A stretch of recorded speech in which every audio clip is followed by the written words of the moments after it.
So I read this article the other day, I just came across it, and it was about the phrase, "Don't judge a book by its cover." And we've all heard of this phrase, and we've actually all done it. It's because it's actually natural.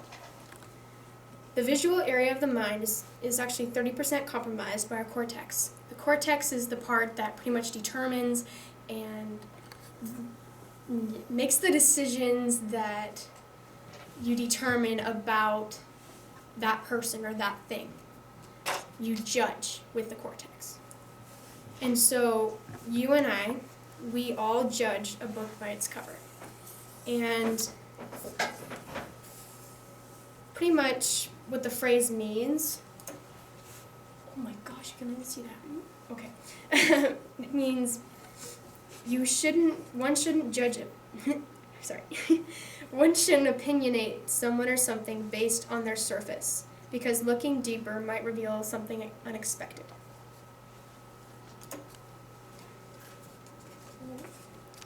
So, what I'm going to talk about today is how can judging someone or something be damaging, ways in which we can abide it, and why would this be beneficial. So it's actually pretty obvious of why it's so hurtful, because everyone has a wrapper, and that's pretty much our appearance.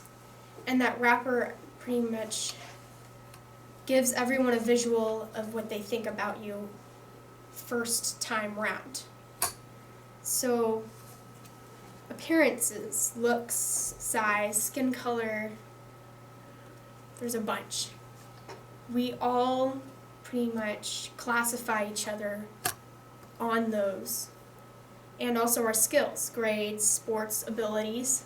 That's what makes all those little cliques that we have and all those groups that we hang out in. We have segregation because of it. And for this, it's actually wrongful judgment. And a fun fact is, wrongful judgment to someone can lead to them being depressed and insecure with their society, with their environment. And sometimes it can lead to extremes to where suicide can happen. Suicide is the third leading cause of ages 10 to 24, which actually amounts to about 4,600 deaths per year. It's not just humans, though. We also judge animals. And of course I put animals in here. These dogs, this is a pit bull. You probably can't see it very well. This is a Rottweiler. They were nominated this year as America's most hated dog breeds. And the reasons were pretty sad. So we've heard a lot about the pit bull, its history and everything, which we actually made it that way. And so we have this classification of this is a fearsome, monstrous dog with a lockjaw. A Rottweiler is kind of the same. It has kind of vicious look to it, that it's going to be very intimidating. But actually, I've met a lot of these breeds, firsthand and secondhand, and I've gotten to know them, and they turn out to be really, really good dogs. But there's also ones that are mean, and sometimes it's not the big dogs you gotta worry. That sometimes is what you need to worry about. I knew you'd like that one. This could be the next Cujo.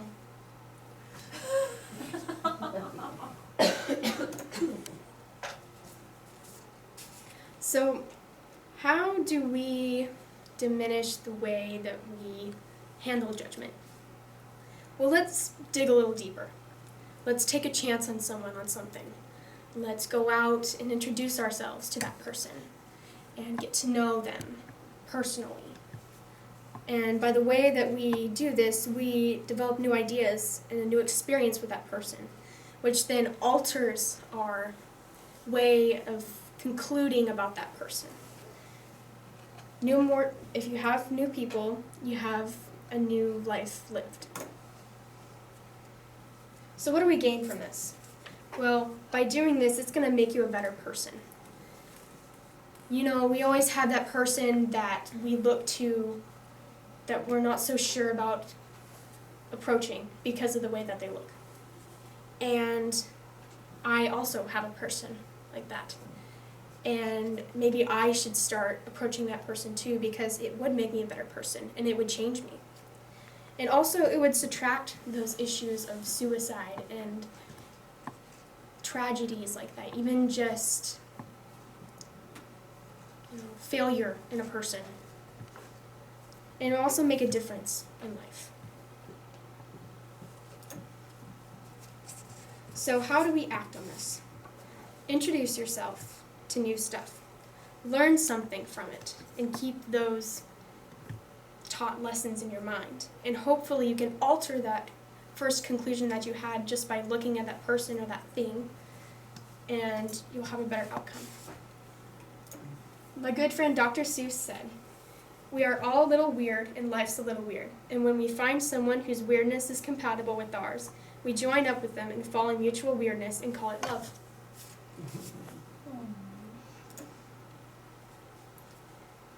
Okay, so let's wrap it up. So judging a book by its cover can have a major impact on someone's life and your life. And just by opening that book and reading through the pages, you can actually change all that. And we can change the outcomes of life itself, or change our ways of thinking about books and things that we've never approached before. Gilbert K. Chesterton said, "We are all in the same boat in a stormy sea, and we owe each other a terrible loyalty." These are my sites.